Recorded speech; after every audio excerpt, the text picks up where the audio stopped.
Karma by जब देखती बोले सुबह से ठाकुर जी बेचारे भूखे बैठे हैं, उत्सव में इतना विलंब हो जाता है कि ठाकुर जी इतना विलंब से पाते हैं।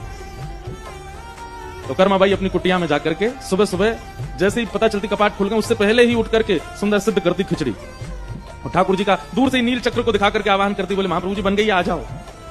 और जैसे ही आवाहन करती थी ना, इतने में ही बगल की गली से ही मटकते भय मोटे से जगन्नाथ जी आ जाते थे और जल्दी आके बैठते। बलभद्र जी भी आते, सुभद्रा जी भी आते हैं, प्रेम से पाते। जो क्रम कर्मा बाई अपने घर पर कर रही थी, वो क्रम पुरी में जाकर के किया, वहां भी महाप्रभु जी आते थे, वो कर्मा की खिचड़ी पाते थे।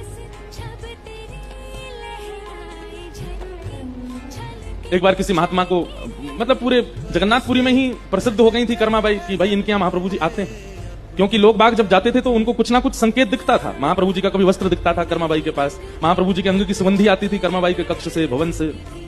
तो लोगों को यह बात सिद्ध हो गई थी, पता चल गई थी कि महाप्रभु जी आते हैं।